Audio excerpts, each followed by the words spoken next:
예루살렘아 정신을 차려라는 제목으로 말씀드리겠습니다. 다 같이요, 시작.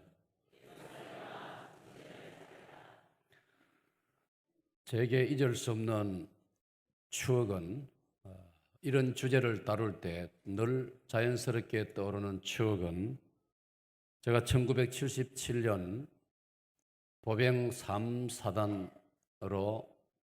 이제 명을 받아가지고 군 복무를 하러 갔습니다.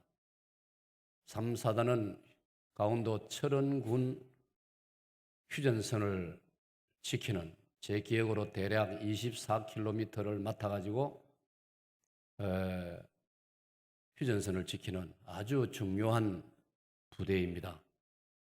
갔다 오신 분들은 기억나겠죠. 왼쪽에는 6사단이 있고 우리 오른쪽에는 15사단이 있었습니다. 저에게 아주 인상 깊게 남아있는 추억은 부대 우리 장병들이 눈길이 많이 가는 곳에 팻말이 세워져 있었습니다. 그 팻말의 글자는 대부분 정신을 차리고 근무를 잘 하라는 그런 독려하는 내용인데 좀 섬찟한 그런 구호들이 적혀 있었습니다. 졸면 죽는다. 졸면 죽는다. 주로 그런 주제를 중심으로 다양한 우리 아주 긴장할 수 있도록 장병들이 긴장을 늦추지 않고 근무를 잘 하도록, 밤이 되면 보초를 잘 서도록, 휴전선 철책 부대이기 때문에 아주 그런 구호들이 여기저기 적혀 있었는데 그 인상이, 추억이 늘 떠오릅니다. 요즘 고속도로를 달려보면은 여러분들도 다 보았을 겁니다. 아주 빈번하게 어떤 측면에서는 좀 과하다 할 정도로 현수막이 많이 붙어 있습니다. 졸음의 마지막은 이 세상이 아닙니다. 감동이 안 됩니까, 여러분? 그 다음에 또 뭐더라? 그 다음에 박목사 도와주려면 정확하게 도와줘서. 그 다음에는 뭐냐면 개우 졸음에 당신의 목숨을 걸겠습니까? 맞죠? 그런 구절들이 고속도로에 요즘 많이, 제가 다녀보니까 뭐 전국에 걸쳐서 고속도로마다 다 붙여놨어요. 처음에 저는 그걸 보면서 이 수준이 좀 낮다 싶고, 우리나라 같이 선진국의 구태에 저런 걸 써붙여 놔야 되나, 그런 소감도 들었는데, 그걸 볼 적마다 저 자신부터 조심을 하게 돼요. 졸리면은 쉬어가야 되겠다. 또 요즘은 또 졸음 쉼터란까지 만들어가지고 휴게소 간에 너무 거리가 머니까 중간에 차를 좀 세우고 잠깐 졸음을 피해갈 수 있도록 참 잘했다, 저는 그런 생각이 들고, 며칠 전에 보도 자료를 보니까요, 그 글자를 써붙이고 난 다음에 작년 그 앞에 계절하고 같은 그 시간대를 비교를 해보니까 졸음으로 인한 사고나 사망자가 26%나 줄었다는 겁니다. 얼마나 잘하는 일 아닙니까? 참 옳은 말이다. 이사야 3장 말씀을 새벽기도 시간에 우리 이사야서를 다루고 있는데, 제가 이 본문을 다룰 때 아주 제 가슴에 다가왔습니다. 정신이 바짝 차려졌습니다. 그리고 본문 말씀을 묵상하는 중에 제가 제목을 그렇게 정했습니다. 예루살렘아 정신을 차리라. 여러분, 이 예루살렘은 오늘 지리학적으로, 지정학적으로 저 이스라엘 땅의 수도인 그 예루살렘만을 두고 하는 말이 아닙니다. 첫째는 그 예루살렘을 두고 하는 말이 맞습니다. 그런데 오늘 본문 이사야서는 지금부터 2700년 전에 기록되었습니다. 2700년 전에 예루살렘아 정신을 차리라 하신 그 말씀은 오늘도 여전히 유효하고 오늘도 분명히 살아있어서 이 말씀 오늘 저와 여러분에게 주시는 말씀인 줄로 믿습니다. 예배를 드릴 때 가장 중요한 것은 내 자신이 하나님 앞에 제물로 바쳐져야 됩니다. 아멘. 다른 사람이 예배를 잘 드리기를 기대하지 말고 찬양대가 찬양을 하나님께 잘 드리기를 기대하지 말고 나의 찬양이, 나의 헌신이, 나의 몸과 마음이 요한복음 4장 24절 25절의 말씀처럼 하나님께 예배하는 자는 신령과 진정으로 예배할지니라 했으니 오늘 우리 각자가 나 한 사람 한 사람 나 자신부터 온전한 예배자가 되어야 할 줄로 믿습니다. 특별히 예배 중에 하나님 말씀이 선포될 때에 내게 주는 말씀으로 받으시기를 축원합니다. 이게 바로 오늘 예루살렘아 정신을 차리라는 말씀 중에 아주 중요한 메시지가 되는 것입니다. 히브리서 4장 2절을 보면 안타까운 사실에 대해서 지적하는 말씀이 있는데 사람들이 하나님 말씀에 화합을 하지 않는다는 말씀이 있습니다. 화합이란 말이 뭡니까? 서로 아는 척하고 서로 사이좋게 지내고 서로 이야기를 주고받고 그게 화합입니다.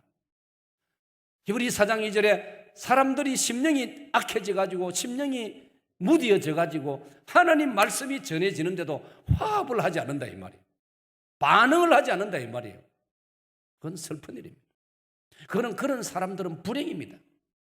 하나님 말씀에 화합을 잘 하시기를 축원합니다. 이걸 성경에서는 마태 13장에 예수님께서 귀가 있는 자는 말씀을 들을지어다.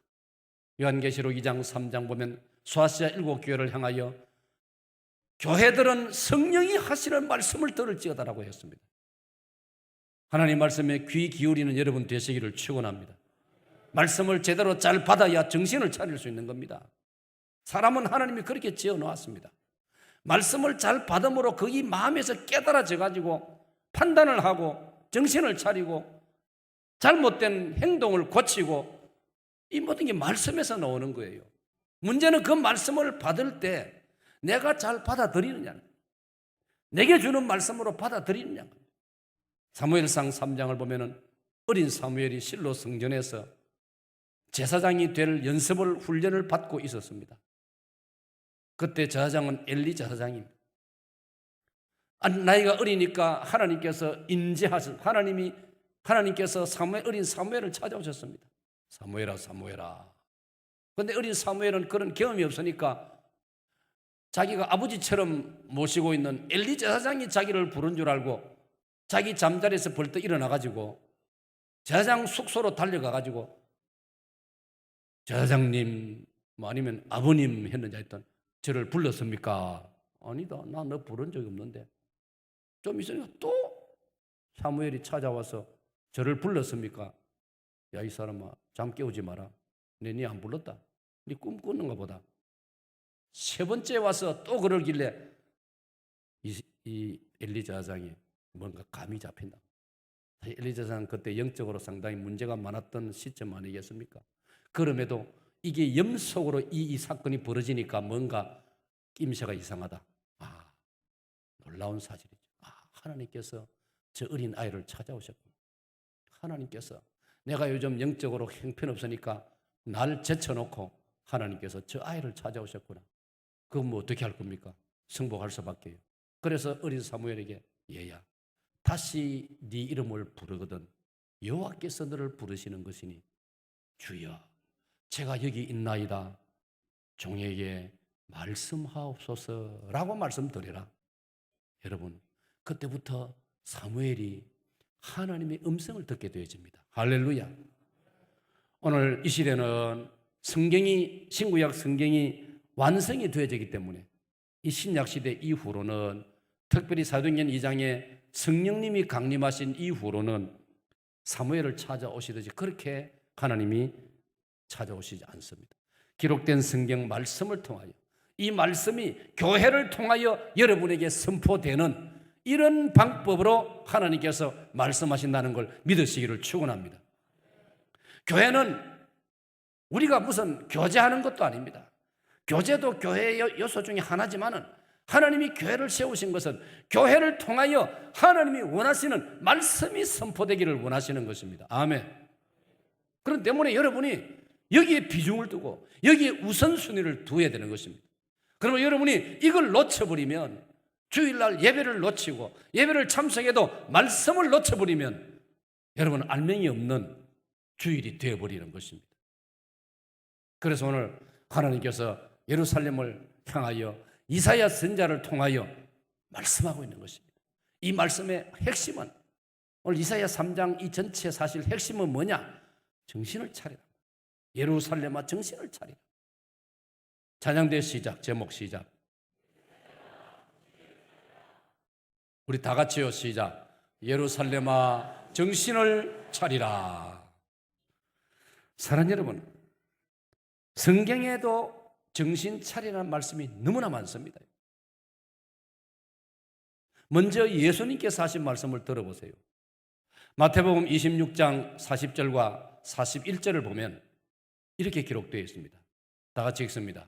제자들에게 오사 그 자는 것을 보시고 베드로에게 말씀하시되 너희가 나와 함께 한 시간도 이렇게 깨어 있을 수 없더냐? 시험에 들지 않게 깨어 기도하라.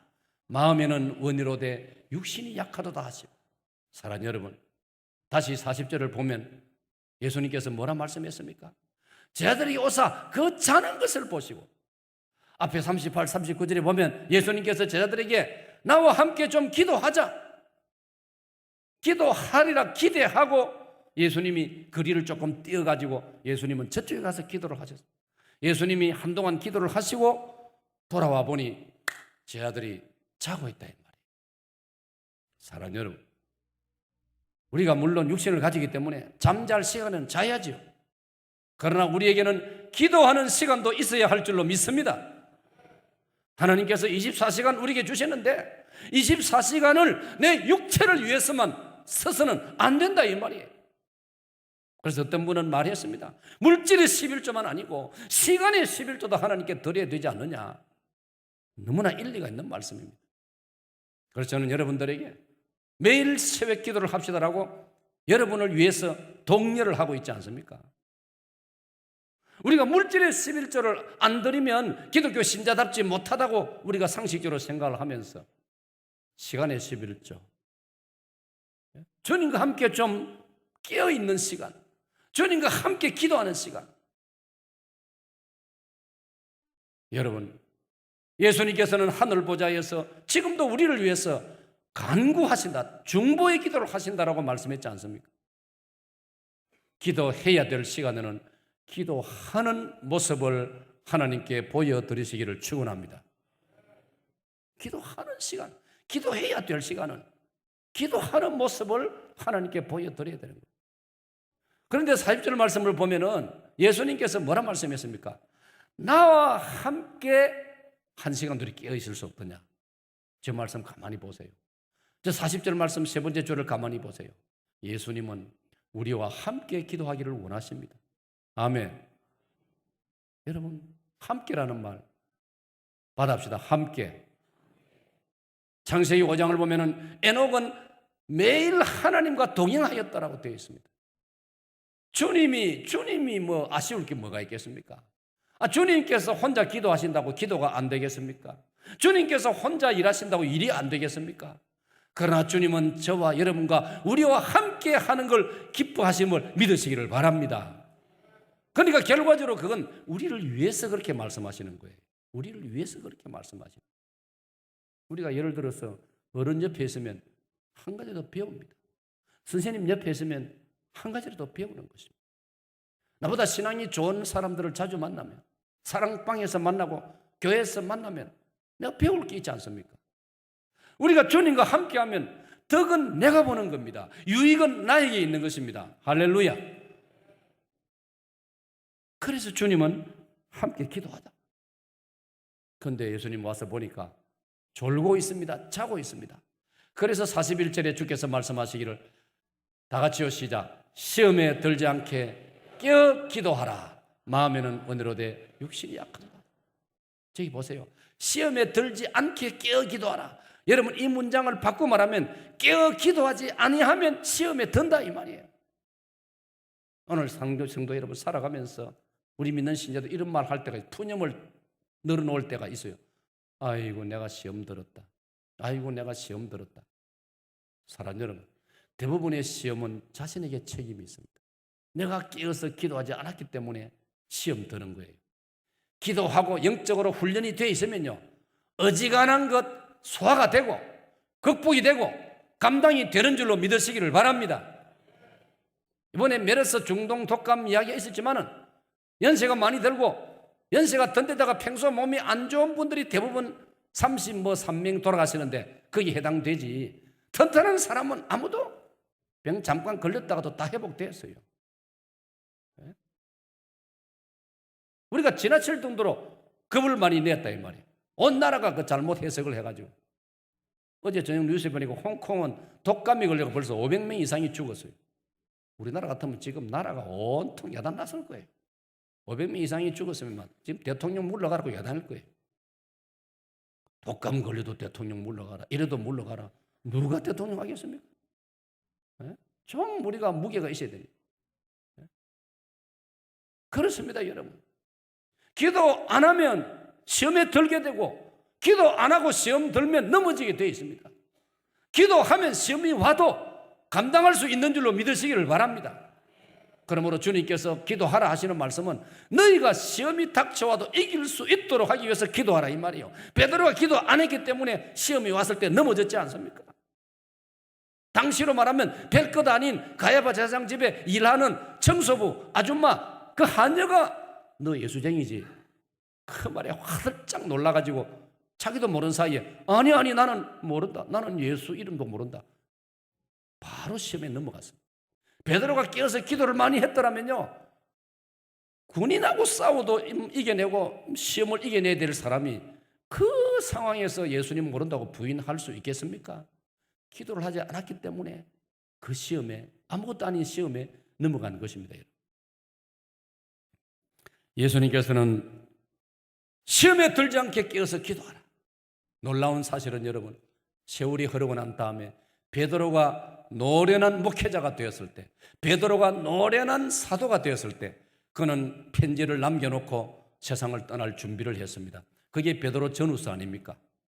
베드로전서 4장 7절을 보면 베드로 사도는 과거에 게세마네 동산에서 비참하게 넘어졌던 자기를 생각하고 그 예수님 말씀을 거의 되풀이하고 있습니다. 베드로전서 4장 7절입니다. 다 같이요. 만물의 마지막이 가까웠으니 그러므로 너희는 정신을 차리고 근신하여 기도하라. 보십시오. 어디 많이 듣던 말 아닙니까? 예수님이 하시는 말씀이에요. 그 예수님 말씀이 평생에 베드로의 가슴에서 떠나지를 않았다 이 말이에요. 그때 내가 예수님 말씀을 듣고 내가 그때 정신을 차리고 내가 좀 몸이 피곤하지만 정신을 차리고 기도했더라면 그 가야바 제사장 집에 일하는 일개 그 하녀의 그 질문에 내가 당황을 해가지고 예수님 모른 척하고 내가 예수님을 부인한, 그게 베드로 자존심이 상하고 두고두고 평생에 베드로에게는 그게 고통이 되었다 이 말이에요. 그래서 그는 늦지막하게 나이 들어서 세상을 떠나기 전에 베드로 전후서를 기록하면서 만물의 마지막이 가까웠으니 그러므로 너희는 정신을 차리고 근신하여 기도하라. 5장 8절로 넘어가면 더 강한 말씀을 그는 기록했습니다. 찬양대 시작.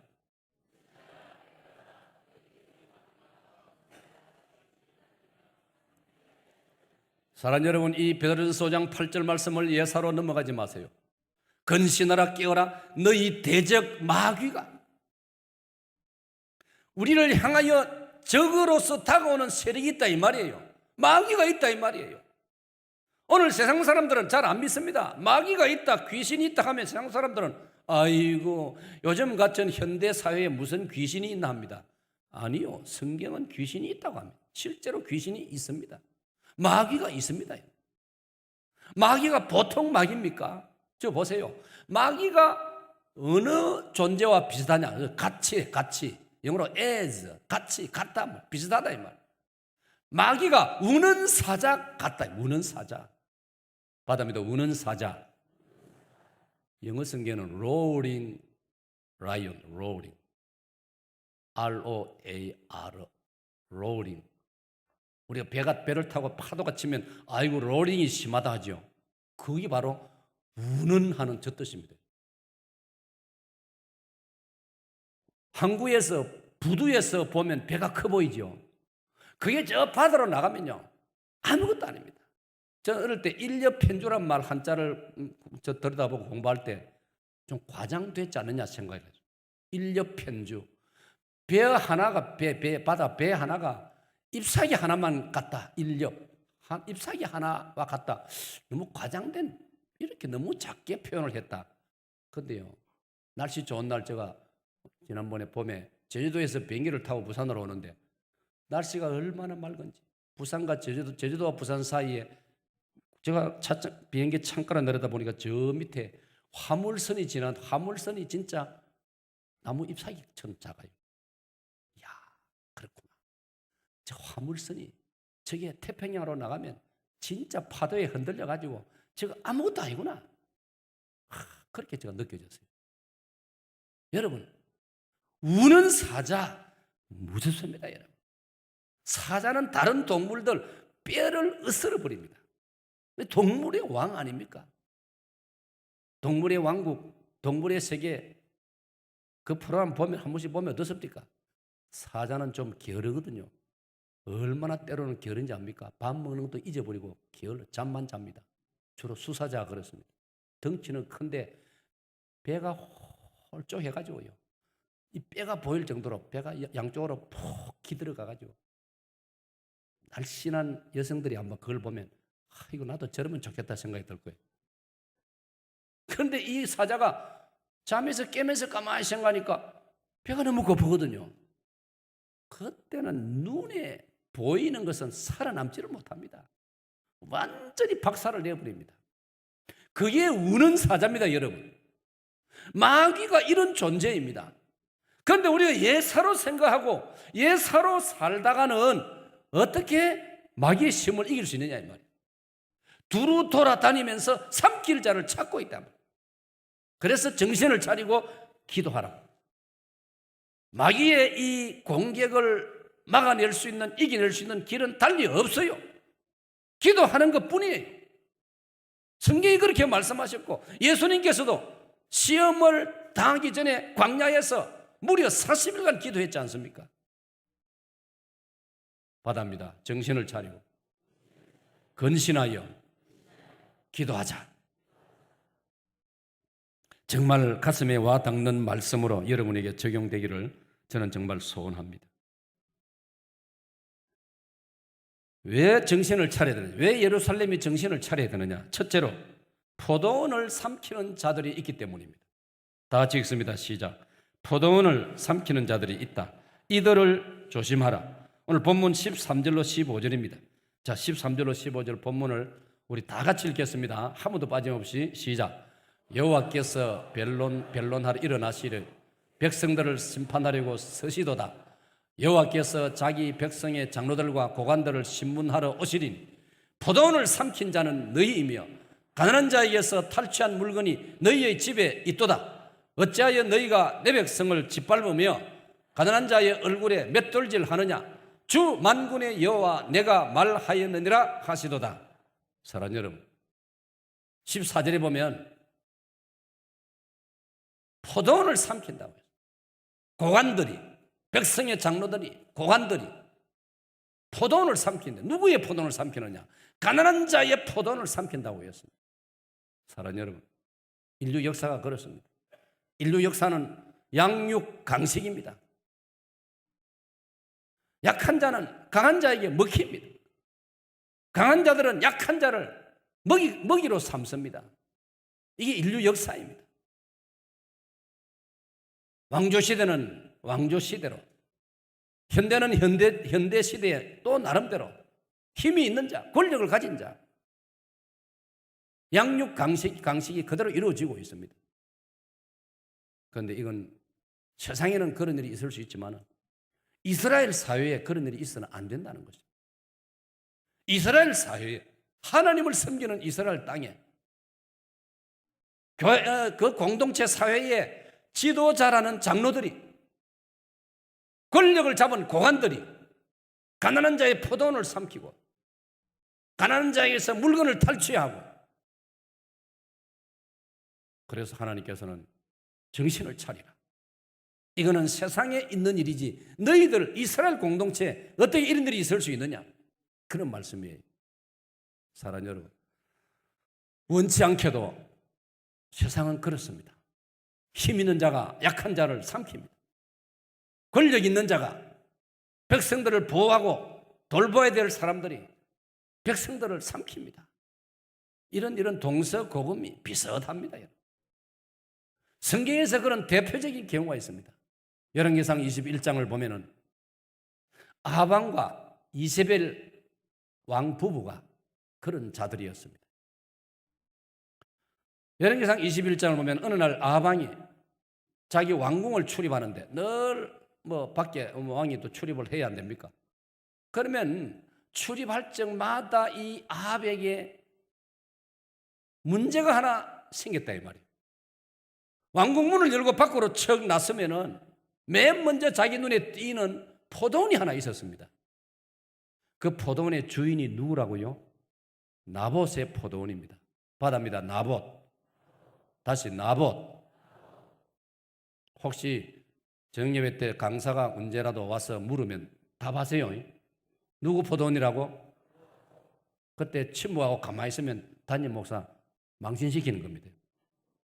찬양대 나봇의 포도원. 분명히 오늘 내가 말씀드렸습니다. 그런데 이 포도원이 너무나 잘생긴 포도원입니다. 너무나 잘 가꾸어 가지고 포도원 나무도 아주 적당하게 나이를 먹고 가지가 아주 잘 뻗어나가 가지고 너무나 잘 우거지고 잘 다듬어진 포도원이란 말이에요. 아합왕이 이 포도원이 탐이 났습니다. 자기가 가지고 싶었습니다. 참 왕답지 못하지요. 왕은 어떤 면에서는 구태여 자기 것으로 안 만들어도 나라 전체가 자기 것인데 먹고 싶으면 포도 좀 몇 송이 달라 하면 밑에 부화시켜서 얻어올 수 있는 기고 모든 게 자기 것 아닙니까? 그런데 구태여 땅 문서까지 바꾸어 가지고 자기 것으로 만들려고 하느냐 이 말이에요. 그래서 이 아합왕이 포도원 주인 나봇에게 사람을 시켜서 전달을 했습니다. 내가 이 포도원을 좀 가지고 싶은데 내가 현실 가격으로 쳐주마. 아니면 내가 값을 좀 더 쳐줄 테니까 이 포도원을 나한테 팔아라고. 여러분, 이거 참 신경 쓰이는 제안입니다.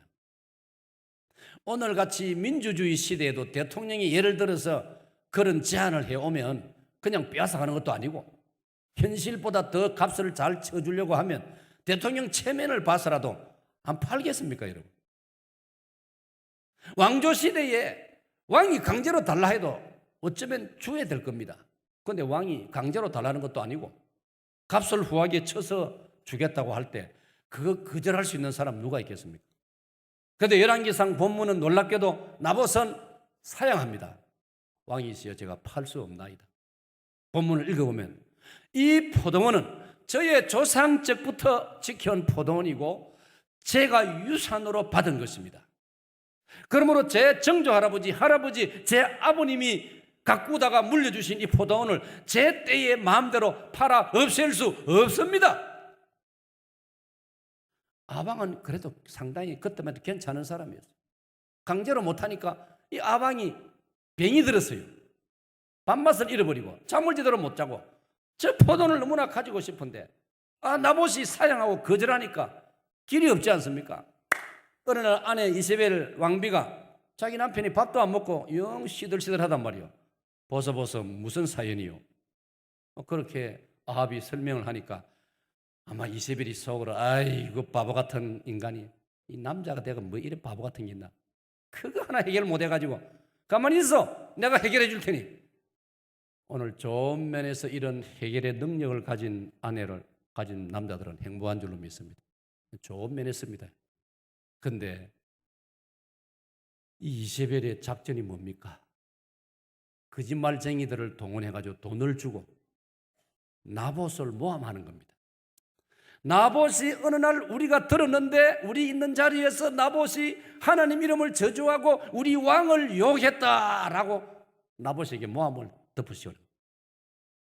그래가지고 어느 날 이 이세벨이 사람들을 모아가지고 정인들을 거짓 정인들을 세워가지고 이런 인간을 어떻게 되겠습니까? 하니까 이세벨이 그래 말하니까 이 이성을 잃은 군중들이 죽여야 됩니다. 이래가지고 나봇이 죽임을 당했습니다.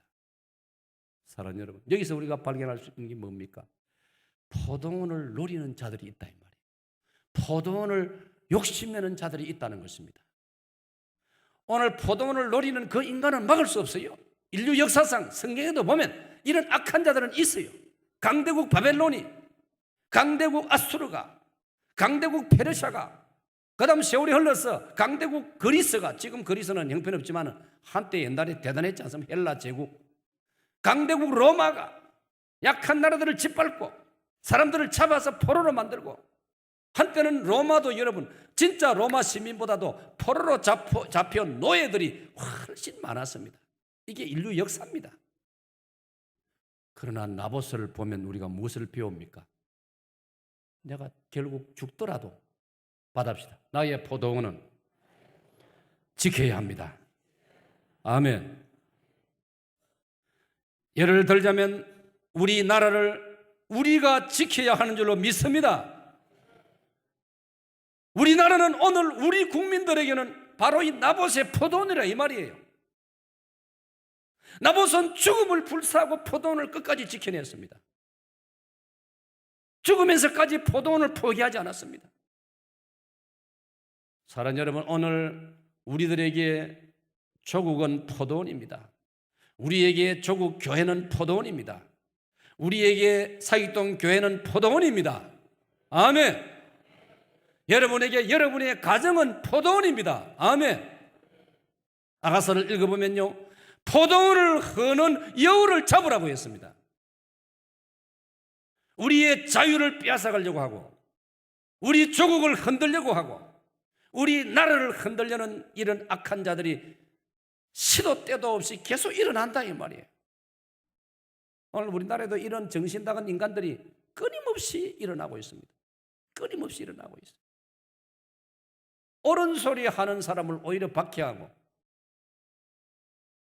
인간으로서 해서 안 될 짓 하는 사람들이 보호를 받고, 예?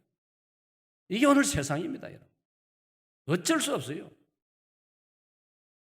에베소 2장을 보면은 이 세상은 공중권세를 잡은 마귀가 득세하는 세상이기 때문에 때로는 거꾸로 되는 일들이 많아요. 말도 안 되는 남자가 남자로 더불어 여자가 여자로 더불어 부끄러운 일을 하는 동성애는 법의 보호를 받으면서 대한민국 땅에 동성애를 하면 안 된다고 시위를 하고 데모를 하니까 잡아가고, 이게 지금 세상이라 이 말이에요. 그러나 정신이 똑바로 박힌 사람은 소리를 질러야 되는 겁니다. 그 역사의 사명입니다, 여러분. 나봇이 어지간한 사람 같으면요, 이거 내가 되게 왕을 갈볼 수 있나? 왕하고 싸워가지고 내가 뭐 이길 수 있겠나? 적당히 돈 받고 현실 가격보다 좀 더 받고 깨끗이 해결하면 편합니다. 그러나 나봇은 하나님의 말씀을 지키기 위해서 조상으로부터 물려받은 것을, 네 당대에 그걸 팔아먹지 말라, 그 율법을 지키기 위해서 나봇은 혼자서 외로이 처절한 싸움을 싸웠던 것입니다. 힘을 무릅쓰고. 오늘 사랑하는 여러분, 우리에게 주신 이 놀라운 포도원들 우리가 끝까지 잘 지켜야 할 줄로 믿습니다. 저는 살아오면서 참으로 제가 이해되지 않는 게 몇 가지 있어요. 기독교인이라는 자가 이단으로 넘어가는 건 나는 이해를 할 수 없어요. 2015년 아름다운 대한민국 땅에 살면서도 우리나라에 대해서 불평하고 공산주의 편을 드는 사람들이 아직도 이 땅에 좀 있습니다. 나는 그 인간들 이해가 안 돼요. 도무지 이해가 안 돼요. 성경을 읽어보니까 바울 사도도 저처럼 이런 고백을 했더라고요. 갈라디아서 1장 6절을 보니까 갈라디아서 1장 6절에 바울 사도가 고백합니다. 나는 여러분들이 다른 복음 따르는 것을 이상히 여기노라. 그런 구절이 나옵니다. 다른 복음을 따릅니다. 엉뚱한 이야기를 하는, 우리 지금으로 말하는 이단입니다. 이단의 가르침과 이단의 소리를 따라가는 그런 인간들을 볼 때 바울 사도도 너무나 이상하다는 거예요. 이상해요. 이해할 수가 없노라. 우리 사익동교회는 그런 어리석은 사람이 정말 한 사람도 없기를 바랍니다.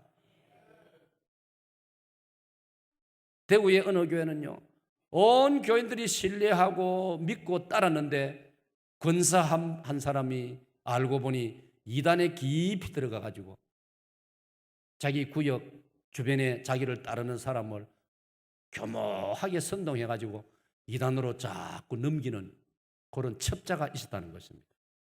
얼마나 참 답답하고 정말 이해가 안 되는 이야기입니다. 그게 바로 아까 말한 마귀가 우는 사처럼 돌아다니면서 그런 인간을 찾는단 말이에요. 그래서 성경은 정신을 차리라고 한 것입니다. 우리 사익동에는 정말 그런 말도 안 되는 어리석은 사람이 정말 없기를 간절히 소원합니다. 사람들이 알 수 없으니까 혹시 그런 마음을 조금이라도 가진 사람이 있으면 오늘 회개하시고 우리 사익동에는 주님 앞에 온 교회가 정결한 신부로 준비되어서 주 앞에 바쳐드릴 수 있기를 축원합니다. 두 번째로 왜 예루살렘을 보고 정신을 차리라 합니까? 시온의 딸들, 예루살렘의 딸들이 지금 정신없는 행동을 하고 있기 때문입니다. 그럼 여러분, 시온의 딸들, 예루살렘의 딸들, 즉 이걸 가리켜 이스라엘 백성들을 말하는 것입니다. 오늘 우리로 말하면 기독교 신자들을 두고 하는 말입니다. 왜 정신을 차리라고 합니까? 이 시온 딸, 예루살렘의 딸들이 지금 정신없는 행동을 하고 있다 이 말이에요. 그 정신없는 행동을 오늘 본문이 가르치고 있습니다. 자, 16절부터 보겠습니다. 16절로 이거는 24절까지 읽어야 됩니다. 본문을. 여러분 오늘 같이 안 읽으면 언제 이사야 4장을 읽게 3장을 읽겠습니까? 여러분 중에 어떤 분들은? 같이 읽겠습니다. 시작. 시온의 딸들이 교만하여 느린 목, 정을 통하는 눈으로 다니며 아기작거려 걸으며 발로는 쟁쟁한 소리를 낸다 하시도다. 그러므로 주께서 시온의 딸들의 정수리에 딱지가 생기게 하시며 여호와께서 그들의 하체가 드러나게 하시리라. 주께서 그날에 그들이 장식한 발목걸이와 머리에 망사와 반달 장식과 귀걸이와 팔목걸이와 얼굴 가리개와 화관과 발목 사슬과 띠와 향합과 호신부와 반지와 코걸이와 예복과 겉옷과 목도리와 손주머니와 손거울과 세마포 옷과 머리 수건과 너울을 제하시리니 그때의 썩은 냄새가 향기를 대신하고 노끈이 띠를 대신하고 대머리가 숱한 머리털을 대신하고 굵은 베옷이 화려한 옷을 대신하고 수치스러운 흔적이 아름다움을 대신할 것이며. 사랑하는 여러분, 예루살렘의 딸들이, 시온의 딸들이, 이스라엘의 딸들이 이스라엘답지 못한 처신을 하고 있다 이 말이에요. 여러분, 신명기 6장 4절로 9절을 보면 이스라엘 백성들은 무엇으로 장식을 해야 됩니까? 하나님 말씀으로 장식해야 됩니다. 너희들은 하나님 말씀을 부지런히 가르치고 암송하고 너희들뿐 아니라 너희 자녀들에게도 하나님 말씀을 부지런히 가르치고 암송시켜가지고 너희의 자녀들이 팔목걸이와 발목에 가슴에 이마 정수리에 하나님 말씀을 걸고 다닐 것이고 집 대문에 현관에 출입문에 창문에 벽에 하나님 말씀을 써붙일 것이니라. 오늘 이 본문은요, 신명기 6장 4절 9절을 가면 완전히 정반대 상황입니다. 그렇게 해야 될 이스라엘 백성들이 온갖 이방 나라 여인들을 본받아가지고 온몸에 사치품으로 칠갑을 해가지고 본문에 보니까 내가 놀랐어요. 코골이도 다 있고 코골이. 난 옛날에는 이거 없는 줄 알았어요. 요새 이런 게 있는가 했는데 사람은 똑같더라고요. 요새나 옛날이나 똑같아요. 죄송합니다. 여성들의 본능도 옛날이나 지금이나 똑같아요. 이사야 시대 때 예루살렘 여자들이 코골이를 다 하고 있어요. 발목걸이다, 발목걸이. 세상에 참말로 하다 보니까 배꼽에도 다 보석을 달고 다니고. 아이고 참말로. 여러분, 그게 왜 나쁜? 그 보석 자체가 뭐가 그게 죄입니까? 보석 자체는 물건인데 그런 데만 신경을 쓰고 하나님 말씀에 신경을 안 쓴다 이 말이에요. 사람이 다 잘할 수 있습니까? 내가 어디 관심을 두느냐에 따라서 내 삶의 방향이 정해지지 않습니까? 성경은 신령한 것을 사모하라. 할렐루야. 갈라디아 5장 16절 성령을 사모하라. 성령님을 좇아라. 성령님을 따르라 이 말이에요. 그래서 우리 인간은 별 수 없어요. 그래도 자주 예배당에 오고 자주 예배 참석하고 그래도 일주일에 참 다문이란 말이 뭐 표준말인지 모르겠지만 다문 그래도 일주일에 토요일은 와서 새벽기도 좀 하고 요즘 토요일 새벽기도 많이 오십니다. 안 오신 분들은 모르니까 별로 감동이 없죠. 토요일 날 참석하는 분은 다 알지 않습니까? 안 오시는 분 좀 와보세요. 토요일 아침에 어떤 일이 벌어지는지. 이 자리가 토요일 아침에 가득합니다. 앞으로 저 사청에도 좀 가득하면 어떻습니까, 여러분? 사청에도 가득하면 배가 아픕니까? 네? 얼마나 좋습니까? 더 많이 와서 기도하면요. 요즘은요, 일부 예배도 많이 참석하십니다, 주일날. 1부, 2부, 3부 오시는 분들이 힘을 내면은 매일도 제가 강조 안 하고 적어도 토요일은 한번 같이 옵시다 하면 토요일 날 여기 한번 와보시면 우리 사익동교를 통하여 역사가 일어나고 토요일 날 사익동교 새벽기도 때는 막 사청에도 가득 찬다 이 소문이 나면요 다른 교회들도 도전을 받지 않겠습니까? 부산에 좀 좋은 변화가 일어나지 않겠습니까, 여러분? 할렐루야. 우리 부산이 6.25 때 온 국민을 먹여 살렸단 말이에요. 피난민들을 다 먹여 살린 도시인데 우리가 영적으로도 좀 이런 공헌을 한번 해보자 이 말입니다. 할렐루야. 이걸 사익동교부터 출발하자 이 말입니다. 우리 교회는 이미 좋은 소문이 나 있는 교회란 말입니다. 여러분이 이 담임 목사를 너무나 위해서 수고해 주시고 사랑해 주시고 기도해 주시고 담임 목사가 정말 목회를 할 수 없게 되었음에도 불구하고 여러분이 인내하고 포기하지 않고 끝까지 저를 기다려주고 사랑한 바람에 놀라운 역사가 일어났지 않습니까? 온 부산 시내 교회들이 다 알고 있어요. 타 교단에도 다 알고 있어요. 우리가 여기서 만족하지 말고 이런 면에서도 예루살렘아 정신을 차리라. 이야, 부산아 정신을 차리라. 한국아 정신을 차리라. 지금 여러분 우리가 얼마나 위험한 지경에 놓여 있다는 걸 여러분 보통 우리 등잔 밑이 어둡다고 우리가 잘 모르고 있어요. 한창 중동 독감이 심할 때 저는 유명한 언론인 한 분이 쓴 글을 읽었어요. 신문에 보면 좋은 칼럼들이 얼마나 많이 나옵니까? 좋은 오피니언이라고 자기들 견해를 밝히는 글들이 좋은 아주 존경받는 언론인이 글을 썼는데 핵심이 뭐냐?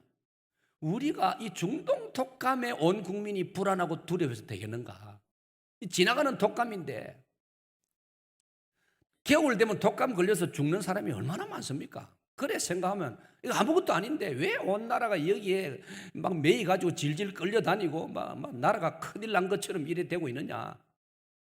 그러면서 그분 글이 뭔지 아십니까?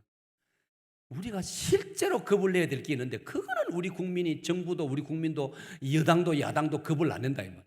그 겁을 내야 되는 게 뭐냐? 북한의 핵무기란 말이에요.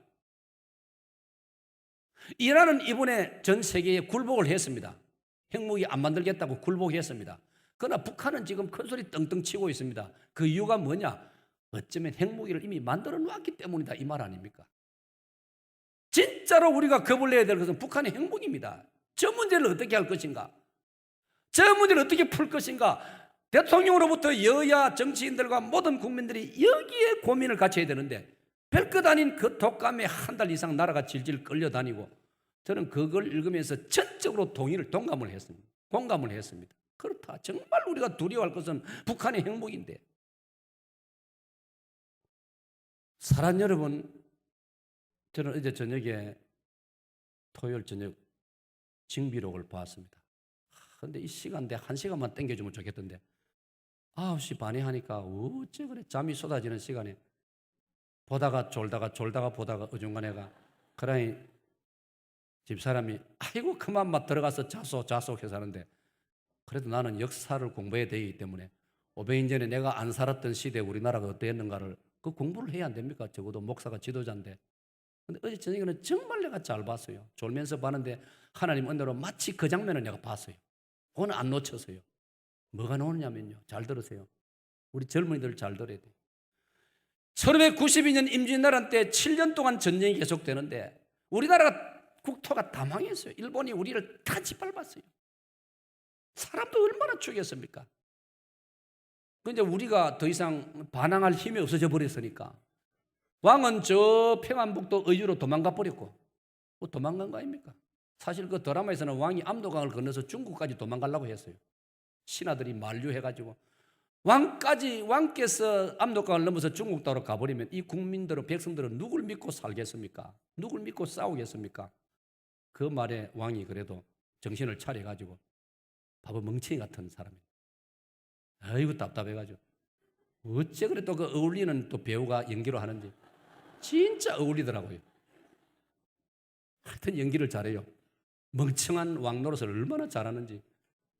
그런데 여러분, 그 판에도 동인 서인 남인 북인으로 서로 미워하고 서로 다투고 싸우고, 원균은 이수진 장군을 모함해가지고 그 삼도 수군 통제사, 충청도 경상도 전라도를 책임진 국방을 책임진 그 자리에서 끌어내리려고 하고, 이게 말이 됩니까? 그런 사이에 무대 뒤에서는 무슨 일이 벌어집니까? 중국과 일본이 비밀리에 저끼리 협상을 하는 거예요. 중국 사신이 심유경이가 일본으로 건너가가지고 교토로 가가지고요, 풍신수기를 만납니다. 도쿠가와 에이야스 풍신수기를 만납니다. 그리고 자기 품에서 종이를 한 장 끄집어냅니다. 중국 황제가 보낸 비밀 문서를 하나 보냅니다. 펼치는데 글자가 뭡니까? 어제 아무도 안 봤어요? 그런 걸 보세요. 그런 걸. 그걸 봐야 공부가 됩니다. 가슴이 미어집니다. 그 종이의 글자가, 중국 황제가 쓴 글자가 뭐냐? 한자로 할지입니다. 받아봅시다. 할지. 할은 뭐냐? 할인한다 할 때 할. 분할한다. 나눈다 이 말이에요. 지는 땅짓자. 조선 땅을 나누자. 500년 전에 여러분 이런 역사가 있었습니다. 막 뒤에서는, 막 후에서는 중국과 일본이 저 조선을, 한강을 경계선으로 해가지고 한강 북쪽은 중국이 먹고 한강 남쪽은 일본이 먹기로 협상을 하는 거예요.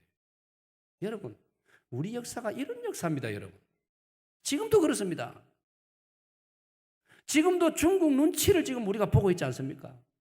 마음은 미국하고 더 친해지고 미국하고 잘 지내야 미국의 도움을 받아서 나라를 지킬 수 있는데, 솔직히 현실은 그렇습니다. 겉으로는 중국이 너가 너무 미국하고 친하면 우리가 기분 안 좋은데, 중국이 지금 그런 눈치를 주고 있다 이 말이에요. 지금 우리 상황이 이렇습니다. 일본 보세요. 우리를 얼마나 얕잡아 봤으면 말도 안 되는 소리를 하고 있지 않습니까? 여자들이 돈 벌려고 정신도 아니고 자기들 말로는 돈 벌려고 군대 뒤 따라 안 댕긴다. 우리는 강제로 잡혀가서 탄광에서 강제노동 당했다고 우리는 이렇게 분명히 알고, 역사는 그런, 저거는 봉급 받기 위해서 일하러 왔지 않느냐, 이렇게 주장한단 말이에요. 진짜 하늘을 보고 통과와 땅을 굴리며 통과할 노릇 아닙니까? 일본이요, 엊그제도 미국한테는 사과했습니다. 잘못했다고. 강제노동, 미군 포로들 강제노동 시켰다고 잘못했다고. 우리한테는 안 합니다. 왜? 우리를 무시하기 때문에. 그러니 우리가 정신 안 차리면 이런 틈바구니에서 대단히 앞날이 위험하다 이 말이에요. 오늘 이 말씀을 우리가 현실적으로 여기까지 적용을 해야 되는 거예요. 받아봅시다. 예루살렘아, 정신을 차리자. 지금 북쪽에서는 아수르가 이스라엘을 먹어 삼키려고 하고 있습니다. 이사야 선지자가 영적으로 기도하는 사람이니까, 선지자니까, 선지자는 말 그대로 미리 보는 사람이란 말이에요.